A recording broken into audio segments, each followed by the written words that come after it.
José Diego Illanes acabó con la vida de Nagore Laffage durante los Sanfermines de 2008, pero a día de hoy está en la calle y ejerciendo su profesión, la psiquiatría, en Madrid. Nagore, de 20 años, subió a casa de Diego Illanes, al que conocía porque trabajaban en el mismo hospital de Navarra, a eso de las 8 de la mañana. Parece que ambos se besaron, pero llegado el momento, Diego comenzó a tratarla con violencia y, por ejemplo, incluso le llegó a romper la ropa. Nagore se negó a esto y, en respuesta, Diego Illanes acabó con su vida a golpes, provocándola 38 lesiones internas y externas, para luego tratar de cortar su cuerpo para hacerlo más pequeño, y lo decimos textualmente, y después esconderlo. Aún así, el jurado no consideró este crimen un asesinato, sino que lo consideró un homicidio que Diego cometió, y citamos textualmente, porque Nagore interpretó erróneamente que Diego le iba a agredir sexualmente. Además, los 6 jueces consideraron que Diego cometió el crimen en medio de un arrebato y bajo los efectos del alcohol, lo que consideraron como atenuantes para su pena. Hoy en Terrores Criminales, el caso de Nagore Laffage. Comienza una nueva investigación con Emma Entrena y Silvia Ortiz en Terrores Criminales. Antes de entrar en detalles, os recordamos que a todos los que nos estéis viendo y escuchando, acordaros de seguirnos, de dar a la campanita para que os salga cada vez que haya un vídeo nuevo o un vídeo podcast nuevo, y sobre todo dejar vuestros comentarios y vuestro like para que podamos hacer más capítulos como este. Para llegar a más gente. Y después de esta mini promo empezamos con el caso de Nagore Laffage. Nace en Irún en 1988 en una familia bastante normal. Tiene madre, padre, un hermano. Así, para conocerla un poco más, habla castellano, habla euskera, toca el acordeón, le gusta la gimnasia rítmica, era una chica pues abierta, habladora, resuelta. Su madre siempre había dicho que era como muy alegre y que tenía una personalidad fuerte. Sí, de hecho, como ejemplo, una de las cosas que le pasó es que cuando Nagore tenía unos 10 años se rompió el brazo y ella misma se presentó en el centro de salud, donde de ahí la derivaron al hospital. Y es lo que dice la madre, que desde pequeña había sido una niña muy resuelta, porque realmente con 10 años a ti se te rompe un brazo y lo primero que vas es a tus padres para que pidan ayuda. Y llorando.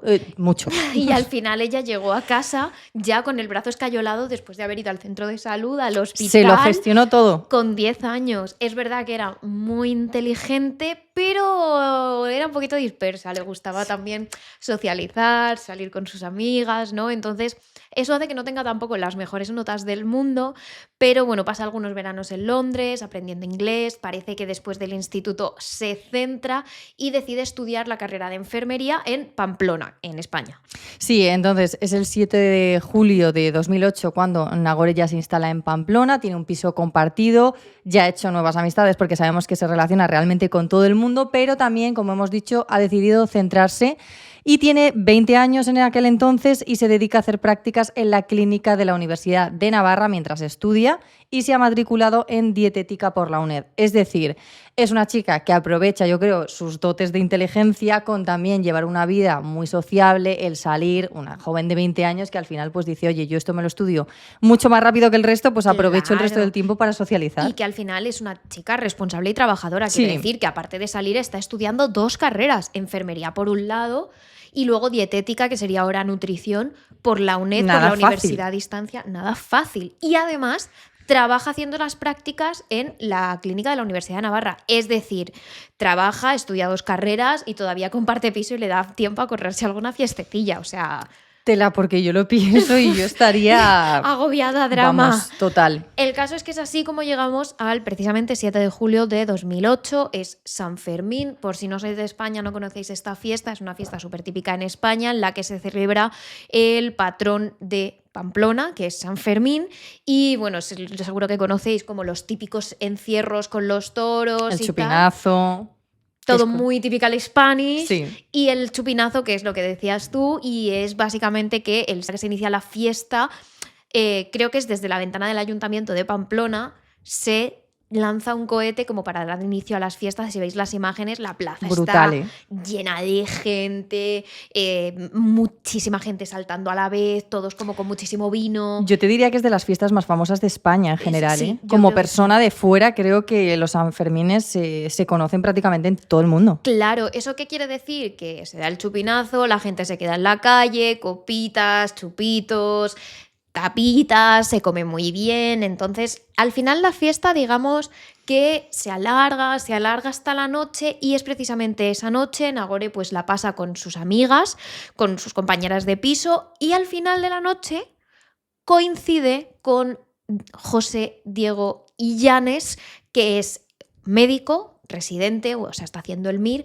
en el mismo hospital que ella. Claro, y de hecho le para porque realmente se le hace bastante familiar Diego, y por su parte, pues Diego, para definiros un poco, hay quien le define como un chico 10, ¿no? Porque su padre es cirujano, trabaja en el Hospital de Navarra, su madre es auxiliar de enfermería y bueno, tiene una hermana, buena posición económica, y él mismo estudia medicina siguiendo los pasos de su familia, ¿no? Claro, su padre, por lo que luego José Diego le contaría a sus psiquiatras, parece que su padre, que es médico, es además cirujano cardiovascular, que es como una posición bastante reconocida, siempre le ha metido muchísima presión. Él se siente ahí como presionado a tener unas buenas notas, y él dice en estos exámenes psiquiátricos: mi padre siempre tenía expectativas muy altas sobre mí, sobre todo en el tema de los estudios, de la tesis, tenía que ser bueno en lo mío.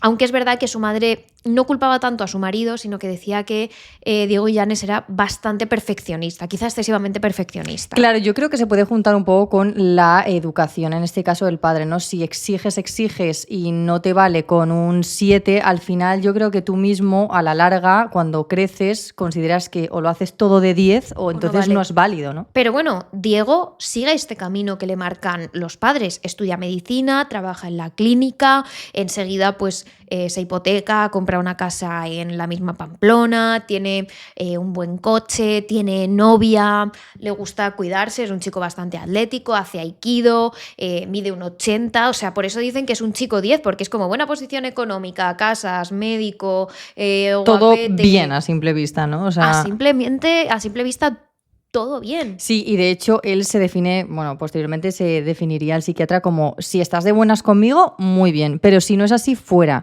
No doy suficiente confianza para que no me hagan daño, y cuando la doy y me fallan, sí guardo resentimiento, pero no busco venganza, es una pérdida de tiempo.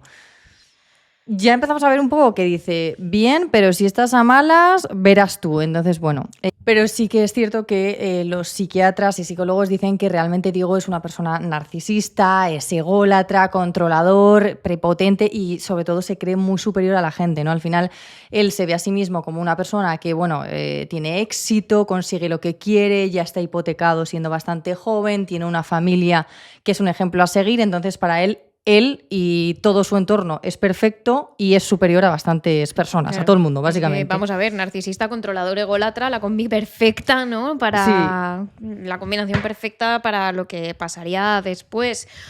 A partir de aquí, ¿qué pasó en San Fermín? Pues os vamos a contar lo que se sabe, lo que está probado según el juicio, porque en Terrores Criminales hemos podido acceder tanto al auto como a la sentencia, como incluso a las sentencias de las apelaciones. Aquí, documentación, lo más importante, lo primero. 100%. El caso es que Diego Illanes deja a eso de las 6 de la mañana más o menos a su novia, porque él tiene novia, en un bar, la deja allí pues tomando un poco con sus amigas y tal, y es allí cuando sale de este bar y deja a la novia como entretenida, que se encuentra a las amigas de Nagore. Luego aparece ella, están sentados como en las escaleras de un portal, tal, y él no le reconoce a ella, pero a ella sí que le suena haberle visto a él, y enseguida le dice, tú eres el de la clínica, tal, no sé qué, y como que se reconocen enseguida, empiezan a hablar, charlan. Claro, de hecho es algo que les une bastante, y al final empiezan a hablar del trabajo, de dónde está cada uno, de qué departamento, zona, etcétera, y es verdad que las amigas que se quedan ahí un poco en la escalera del portal charlando fuera, pues dejan ahí a Nagore a hablar con Diego en este caso, y sí que es verdad que lo que ven es que en un momento dado parece ser que Nagore le dice algo a Diego al oído que las amigas no pueden escuchar, Y entonces Diego pues como que le coge de la cintura así,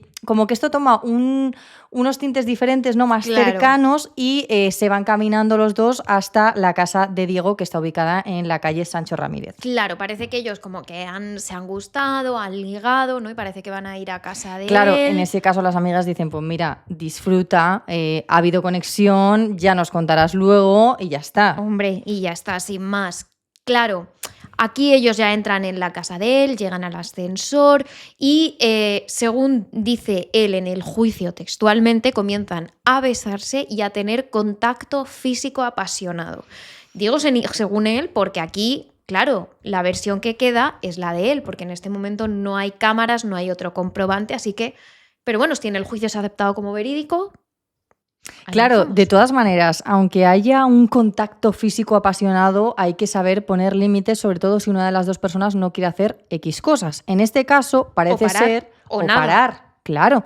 En este caso parece ser que cuando ya suben a casa de Diego, pues él comienza como a quitarle la ropa de una forma muy violenta, y decimos muy violenta porque le rompe el pantalón, le rompe un tirante del sujetador y la ropa interior por 3 sitios distintos. O sea, eso es ser un bestia, las cosas como Claro, son. pensando que él ni siquiera la había reconocido a ella, o sea, en el trabajo Esto ha sido en cuestión de... no habían tenido nada y de repente Nagore se queda... Hombre, te asustas. Claro, ella se asusta en este momento, o sea, literalmente no sabemos si ella quería tener relaciones con él o no, pero desde luego lo que expresa es que no quiere tener relaciones así.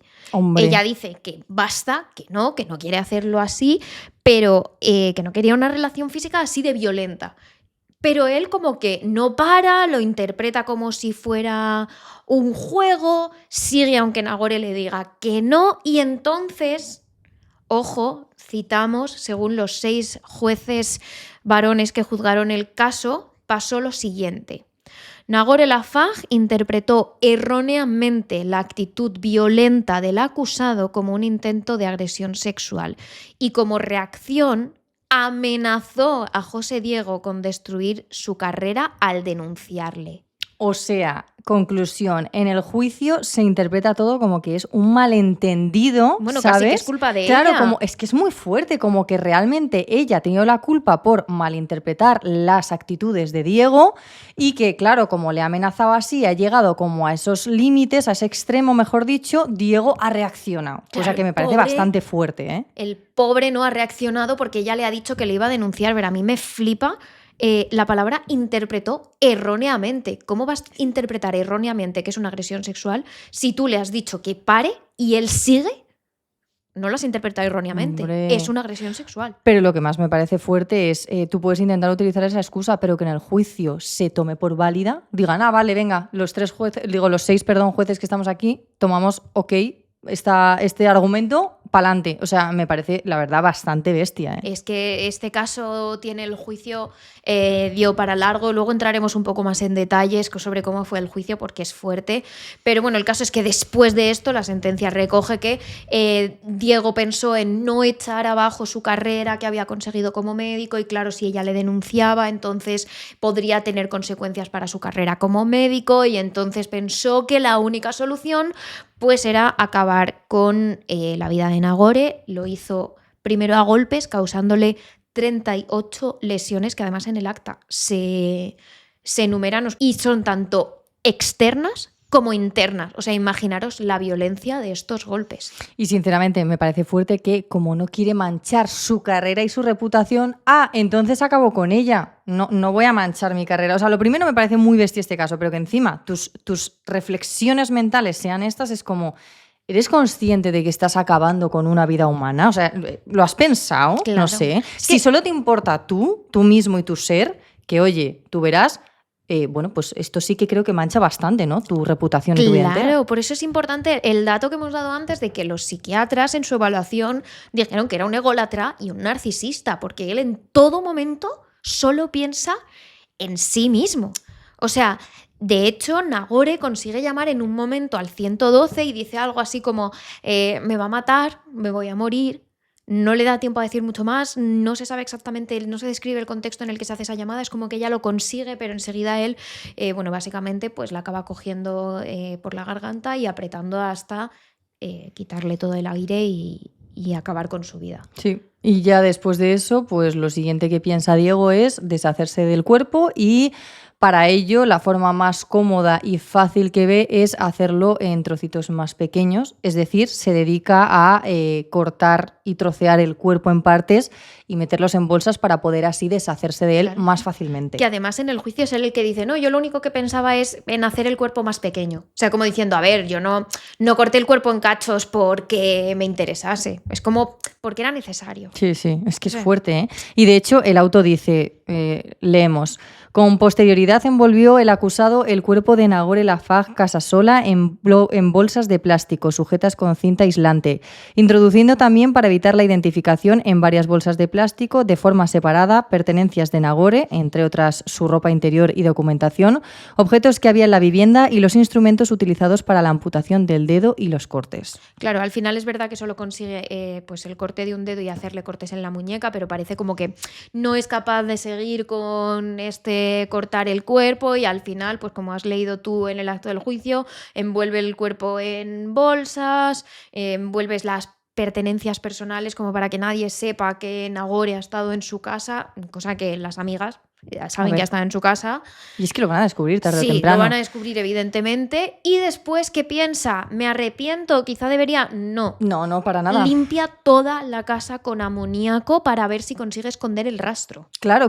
Él se queda pensando, tengo que limpiar todo y lo único, voy a contar un poco así por encima, de forma desenfadada, a un compañero mío, a un amigo, lo que me ha pasado. Queda con Guillermo Meiner Eguren, un amigo suyo de la clínica, y bueno, al amigo este pues le cuenta un poco lo que ha pasado. Dice que ha habido ahí un forcejeo, que ella ha acabado muerta, ¿no? En plan, así, cosas de la vida, de repente abre los ojos y ¡guau! Sí. Y que, que sí le ayuda a deshacerse del cuerpo.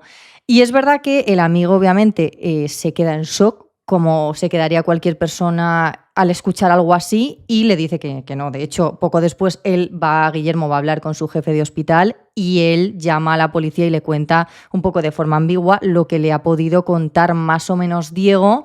Y claro, los agentes ya enseguida se ponen manos a la obra. Claro, porque enseguida, pues Guillermo Meiner dice, oye, a ver, es que mi amigo ha tenido una discusión con una chica, la chica como que ha fallecido, no sé qué ha podido pasar, y claro, la policía enseguida, aunque ha pasado muy pocas horas realmente, la policía enseguida dice, uff, a ver, suena raro. Rarete.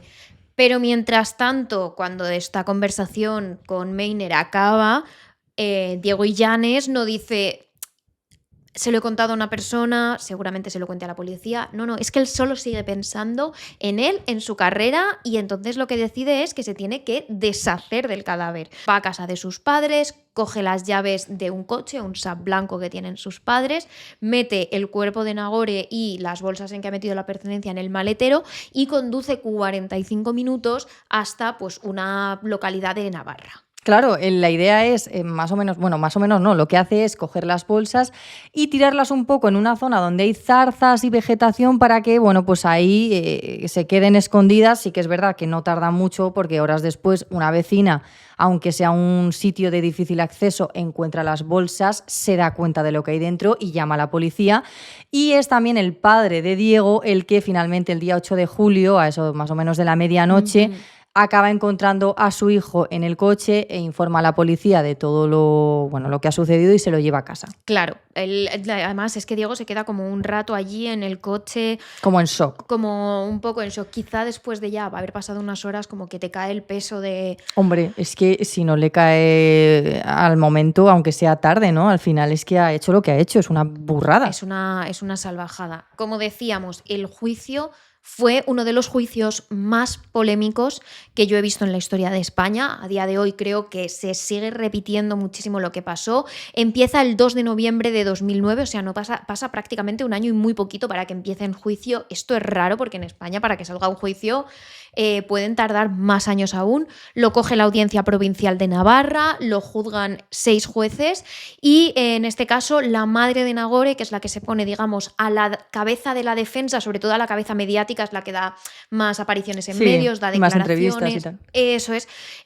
Solicitaba que el caso fuese considerado un asesinato con alevosía y las asociaciones que en ese momento se llamaban de defensa de las mujeres y contra la violencia machista pidieron una sentencia de no menos de 20 años por asesinato, claro. Claro, pero nada más lejos de la realidad, finalmente el juzgado solo condena a Diego a 12 años por un homicidio, ojo, no asesinato, y con el agravante de superioridad física, porque recordemos que Diego era bastante alto, le sacaba unos 20 kilos a Nagore, 20 centímetros más alto, sabía Hapkido, que también al final pues, tiene más fuerza, controla más a la hora de pelea y contacto físico, pero sí que es verdad que dicen que hay ciertos atenuantes. Claro, o sea, el primero es lo que decimos del asesinato y homicidio. Pensad, en España un asesinato es algo que se ha cometido, o sea, alguien le ha quitado la vida a otra persona de forma intencionada porque ha querido, luego otra cosa es que lo planee, entonces también se considera asesinato con alevosía, o puede ser un homicidio, que eso quiere decir que una persona ha acabado con la vida de otra, pero no era de forma intencionada. Es como si hay un atropello. Sí. Entonces, esto es lo que se considera, o sea, se considera que él no le ha quitado la vida de forma intencionada. Ha sido de repente, como decía él, ha aparecido muerta. Uy, claro, ¿sabes? ¿por qué? Hay varios atenuantes, que serían, primero que confesó el delito, ahora, después de esconder el cuerpo... Sí, de cortarlo, de su intención era llevarlo bastante lejos para que no le pillaran, pero bueno, al final lo confesó. Claro, colaboró con la policía porque pues básicamente como confesó, les ayudó a reconstruir la noche, todo lo que había pasado. También aceptó pagar una indemnización de 350.000 euros a la familia. Pero hay otros atenuantes más indignantes. El primero es que los jueces consideraron que Diego Llanes cometió el crimen de Nagore en medio de un arrebato. No era dueño de sus acciones, estaba en un arrebato porque ella, claro, le había amenazado con denunciarle. Claro, y pobrecito, ¿no? Es que claro, qué nervios. Y luego súmale... que llevaba varias copas encima, ¿no? Y entonces, claro, iba bajo los efectos del alcohol. A mí esto me indigna en especial porque, claro, es como... Ella también iba bajo los efectos del alcohol, entonces ella tenía muchas menos oportunidades de defensa. Literalmente. Pero para ella eso no se considera un agravante que ella estuviera bajo los efectos del alcohol y que le fuera más difícil defenderse. Para nada. Pero sin embargo, para él tener efectos de alcohol sí que se considera un atenuante. Es que además es fuerte porque a grosso modo puedes decir, en plan a muy grandes rasgos dices, no, es que como está bajo la influencia del alcohol le quitamos parte de la culpa, ¿no? Al final es todo esto y es como... realmente, o sea, de verdad, a mí lo de que el alcohol te permita hacer lo que quieras es que me parece una burrada, porque me parece absurdo. No llevas a quitarle la vida a alguien por muy borracho que vayas. Imposible. No. O sea, y menos de la forma en la que le hizo Diego. Para nada. No, o sea, es así. Y me molesta que para unas personas el alcohol sea un atenuante, pero para las otras es como un agravante, ¿no? O sea, si una chica bebe alcohol y luego la agreden sexualmente, es como, ay, pues que se hubiera cuidado, que no hubiera bebido. Estos son comentarios que se escuchan. Pero vamos, muchísimo. Además. Y luego, sin embargo, para el agresor es como, ay, es que iba bajo los efectos del alcohol, no era dueño de sí mismo. Es que es muy fuerte. Que es esta doble vara. Claro, y esto se lleva a juicio, porque si me dices que esto son habladurías de, bueno, que escuchas al vecino de abajo, dices, bueno, gracias a que este no es juez, pero claro. Es que en el juicio se utilizó en ese modo, ¿sabes? Claro, no lo estamos diciendo de forma exagerada, es que en el juicio esto se utilizó así, no es algo que se comente en redes, esto lo dicen 6 jueces. Es más, un último atenuante, nunca se consideró a Diego Llanes un agresor sexual. ¿Por qué? Porque cuando él intentaba cometer esta agresión, ella se niega, entonces él no llega a... En ese momento solo se consideraba agresión sexual si había penetración, todo lo demás se consideraba abuso. Entonces, claro, no se le juzgó por eso tampoco. Claro. Entonces tampoco hubo un agravante de intento de agresión sexual o de agresión sexual, aunque evidentemente a ver, le rompió el pantalón, le rompió la ropa interior, le rompió el sujetador. Y cuando ella se negó, claro, efectivamente, o sea, es obvio y por mucho que, yo que sé, te hayas criado en un lado o en otro, las intenciones sabes cuáles son, o sea, todos llegamos a la misma conclusión, claro. Realmente. Obviamente esta pena se queda muy lejos de lo que pedían las asociaciones en defensa de la mujer y sobre todo la familia de Nagore. Sí, de hecho, la madre de Nagore dijo en su primera entrevista al Diario Vasco lo que decimos a continuación. La sentencia fue un mazazo, mi gran decepción es ese jurado popular. ¿Cómo fueron capaces de decir que el crimen de Nagore había sido un homicidio y no un asesinato? Que no vieron alevosía. A Nagore le pegaron una paliza, tenía roto el cráneo y golpes por todo el cuerpo. ¿Qué opciones tuvo mi niña de defenderse? No lo entendí entonces y todavía hoy lo sigo sin entender.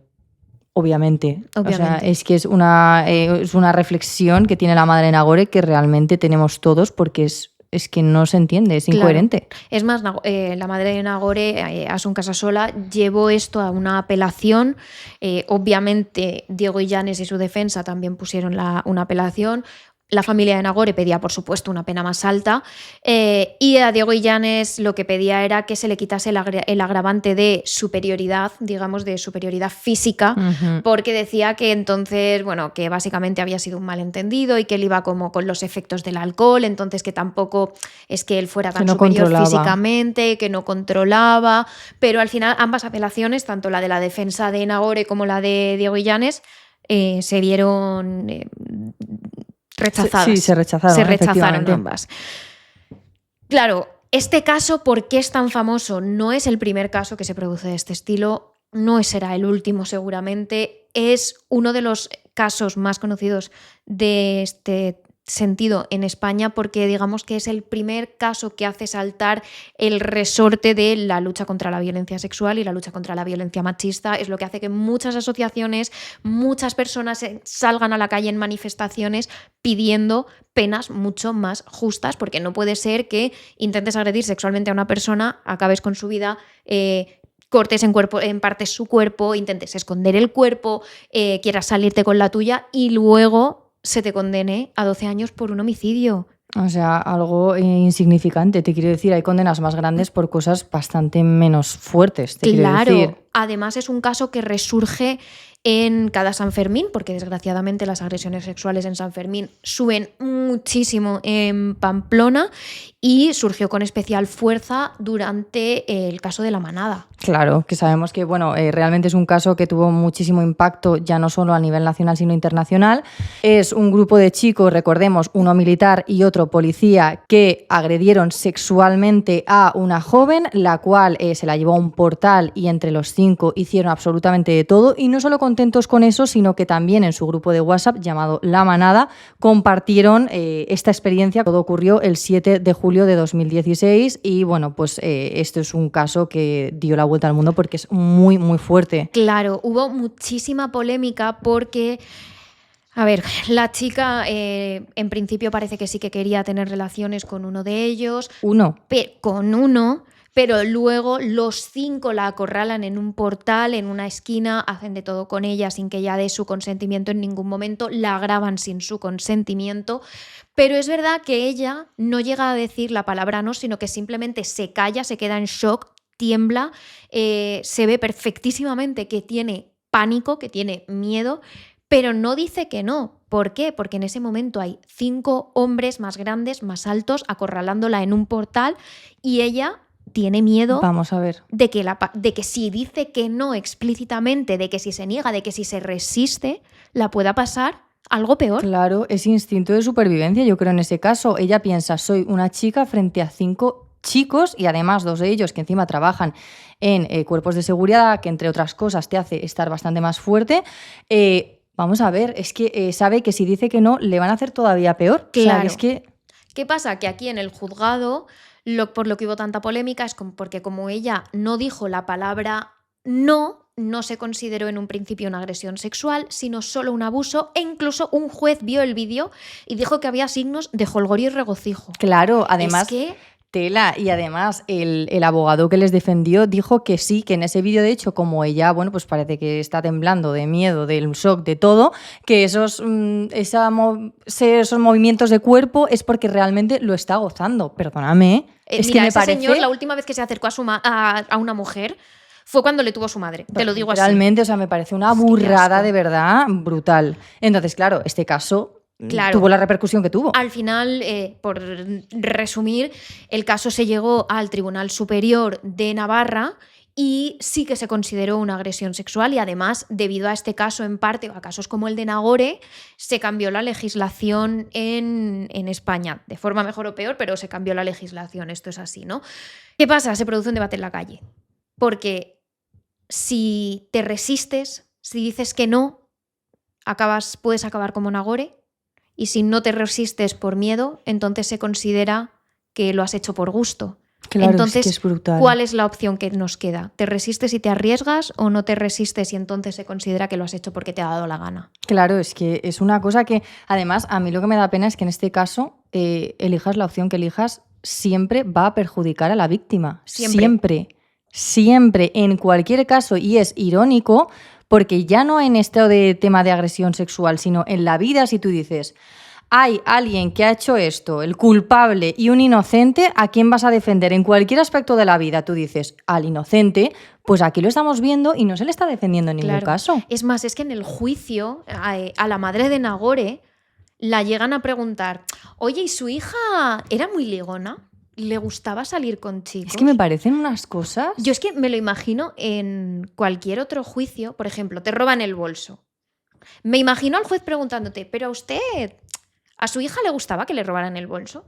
¿Custodió bien ese bolso? Es que es tremendo. Es que tú te lo imaginas en cualquier otro caso y no lo ves lógico. No tiene coherencia alguna. Ninguna. Al final, la misma madre de Nagore se planteó esta dicotomía en el Diario Vasco y en una de sus entrevistas dice, lo de Nagore fue por una negación. Ella no fue violada, no tenía ninguna huella de él en su cuerpo. Muchas veces he pensado, con lo inteligente que era, ¿por qué no se dejó? Por lo menos habría vivido, pero es que ella jamás pensaría que una persona conocida le podría hacer algo así. O sea, hasta su propia madre pensó, ¿y si se hubiera dejado? Es fuerte, ¿eh? O sea, es que es muy fuerte. Y además que luego al final, yo qué sé, la gente que ha vivido esas cosas es que te quedas traumatizado para toda tu vida. O sea, por el lujo, el disfrute de X personas, que no sé si llamarlo personas o el qué, no me voy a meter a hablar mal, te destroza la vida entera, tu vida entera. O sea, los 30, 40, 50, los años de vida que te queden, vas a vivir con ese trauma, traumatizada de por vida. Claro, mientras que, como vamos a ver, a Diego Illanes, bueno, sí. Esto no le afectó mucho más. Cuando llevaba 8 años, recontamos, le condenaron a 12, ya tenía el tercer grado. En España el tercer grado significa que durante el día él iba a trabajar a un centro médico privado y por las noches dormía en la cárcel. Él solo pasaba por la cárcel para dormir. Es verdad que el centro decía que solo hacía tareas puntuales y que eran tareas de investigación, que no estaba en contacto con los pacientes, pero vamos a ver, es una persona que ha intentado agredir sexualmente a una chica y sobre todo, menos de acuerdo en lo que se consideraba en la época una agresión o no, que es que la ha matado. Claro. Le ha quitado la vida. Y está en un centro, lo primero, está trabajando como una persona normal y encima en este ámbito. Es que a mí me parece una burrada y de hecho, te digo una cosa, en plan, esto ya es tal, pero el irte a dormir a la prisión es que siento que es como si fuese un hotel, en plan, pues bueno, de paso, ¿sabes? No pasa nada a la vida, que luego yo trabajo tranquilamente y tengo mi libertad. Es que a mí me parece una sobrada. Es que es alucinante. Entonces, bueno, al final, lo último que se sabe de él, que no es mucho, es que sale de la cárcel, empieza a trabajar en la clínica psiquiátrica del doctor Chiclana en Madrid, al que conoció pues haciendo el MIR, se hicieron amistades y bueno, pues lo último que se sabía de él es que trabajaba ahí. Es verdad que hasta el año 2020 estaba inhabilitado para trabajar en la sanidad pública, pero a partir de ahí no se sabe nada, se le pierde la pista. Es verdad que en el año 2020 precisamente se presenta ante la Corte pidiendo lo que llaman el derecho al olvido y él lo que pide es que se quiten todas las páginas web, todos los enlaces de Google en el que se le acuse de haber asesinado a Nagore y de haberla agredido sexualmente porque a él nunca le condenaron por asesinato ni por agresión. En todo caso sería el homicida. Yo no quiero hablar mal, pero es que tiene tela esto de verdad. El otro día nos dejaban en un comentario, me encantaría ver un caso en el que hablaseis sin filtros, no os cortaseis, nos detienen, chicos. No, y no podréis ver el vídeo porque estaría censurado. Estaría censuradísimo. Al final, os quiero decir, esto no salió, la Corte Obviamente dijo que primaba el derecho a la información y que esto no era viable. De hecho, y que has hecho lo que has hecho, es que es tremendo, no sé, o sea... A mí es que no, es que el derecho al olvido es que ya no quiero que se me reconozca por eso porque ya he pagado mi pena. A mí eso no me vale. Hombre. Tú por mucho que pagues en la cárcel, aunque hayas pagado por tus delitos, que por cierto es una pena que me parece escasa y que estas penas deberían ser mucho más grandes, el resto de tu vida te quedas con el estigma de lo que has hecho. ¿Qué menos? Te quiero decir, ¿qué menos? Porque puedes vivir una vida normal y puedes vivir tu vida mientras la víctima, a la que le has quitado la vida, no puede volver a vivir. Así que qué menos que te aguantes el resto de tu vida con lo que has hecho tú. Ojo, y más siendo médico. Claro. Yo quiero que se sepa, porque el día de mañana, si una amiga, un amigo o tu padre va a esta clínica y ve el nombre de este psiquiatra, quiero que se sepa que este tipo ha hecho lo que ha hecho. Claro. Porque a ti como paciente también te da la opción de decir, mira, a mí esta persona no, quiero que me trate. Hombre, es como si te dicen, oye, el médico que te va a tratar ha quitado la vida intencionadamente a alguien. ¿Te apetece que tal? O sea, ha ido a una persona y le ha empezado a intentar agredir sexualmente, etcétera. Tú dices, sí, venga, que me trate. No. O sea, Entonces, a mí lo del derecho al olvido, mira, no, está bien que hayas pagado tu pena en la cárcel, que a mí me parece una basura de pena, hablando mal, sí. pero lo siento mucho. El nombre que se sepa y el estigma te lo quedas. Ujú. Como has dicho tú, que no te puedo, vamos, más que aplaudir, que es lo mínimo. Claro, claro, totalmente. Pero más o menos tiene una vida normal, mientras que la madre de Nagore, pues no tanto. Claro, y de hecho una de las cosas que dice es, la madre de Nagore es, llevo 14 años sufriendo, pero prefiero ser la mamá de Nagore que la de un asesino. Aunque hubo un momento en el que me planteé qué mamá quería ser, porque imagino que la mamá de él tendrá otra vida, incluso igual hasta tiene nietos de ese hijo que mató a Nagore. Y yo sigo pensando que quiero ser la mamá de Nagore porque ser la de un asesino tiene que ser horrible. Claro.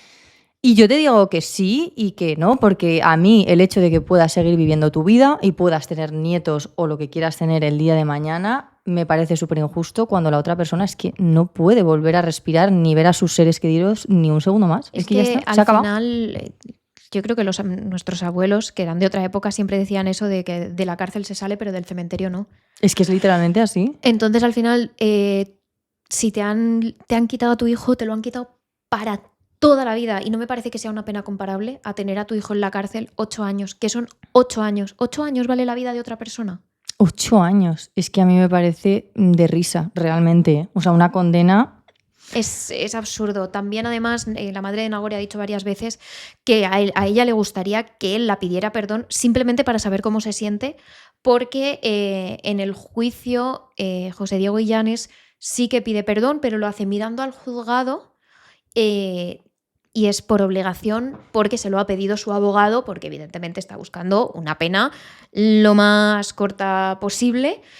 Y claro, pero ella no se siente que eso le valga como un Hombre. perdón. Que no te digo que el perdón le vaya a devolver a su hija, pero a lo mejor como un gesto de arrepentimiento, de decencia humana. Un mínimo gesto. O sea, te quiero decir, si con cosas tontas, discusiones tontas de tu día a día, tú esperas que la otra persona que te ha hecho X te pida perdón por una tontería, imagínate por una cosa así. O sea, lo mínimo que pides en una vida en la que ya vas a vivir destrozada y amargada por no tener a tu hija es un mínimo de arrepentimiento real por parte de la persona que le ha quitado la vida a tu hija. Es que, no sé. Totalmente. Y lo que decíamos antes, una justicia real. Total, sobre Una todo eso. justicia real. A día de hoy es cierto que pues el caso de Nagore sigue muy vivo, sobre todo por la madre, Asun Casasola, pues da charlas en los colegios, todos los años por San Fermín se organiza, digamos, como una manifestación, concentración para recordar el caso de Nagore y pues lo que ha supuesto. Durante el caso de la manada, las asociaciones de Navarra y sobre todo pues en las que estaba la madre de Nagore fueron súper activas, ella es súper activista, da charlas en los colegios e incluso se hizo un documental que se llama Nagore, que estuvo nominado a varios Goya y que, bueno, yo os recomiendo un montón porque creo que merece mucho la pena. Sí. Y creo que era, aparte de porque estamos en las fechas y me parecía importante tener la memoria de Nagore, recordar este caso para que se vea un poco también de dónde venimos, cómo Total. era la justicia hace no tanto, hace 17 años. Sí, sí, es verdad, hace nada. Entonces, creo que hay poco más que decir. Yo creo que nuestra opinión os la hemos dado. Sí. Al final sale la vena porque sí, creo es que un hoy caso indignante. Hoy nos hemos indignado bastante, sí. Pero no hemos dicho nada que no sea objetivo, no hemos dicho nada que no sea verdad, pero es verdad que pues, es un caso duro y, en nuestra opinión, injusto. Muy injusto, sobre todo. Pero bueno, dejadnos, sabéis, siempre vuestra opinión de forma respetuosa en los comentarios. ¿Qué pensáis de cómo deberían ser estas penas? ¿De cómo se deberían tratar estos casos? Y yo creo que con eso podemos cerrar. el despacho de indignación criminal. Que Eso, esta semana Indignación Criminal. Pero bueno, ya sabéis que más allá de esto, todos los martes tenéis capitulazo de Terrores Nocturnos y los jueves tenéis un capítulo extra también de Terrores Nocturnos. Claro, y hasta que nos veamos el próximo domingo en este despacho de Terrores Criminales, ya sabéis que nos podéis seguir durante todos los días, porque somos unas turras, en nuestras redes sociales. Somos terroresnocturnos.trn en Instagram, Threads y TikTok, terrores_TRN en Twitter y en Twitch y Terrores Nocturnos en Facebook y nuestro canal de YouTube.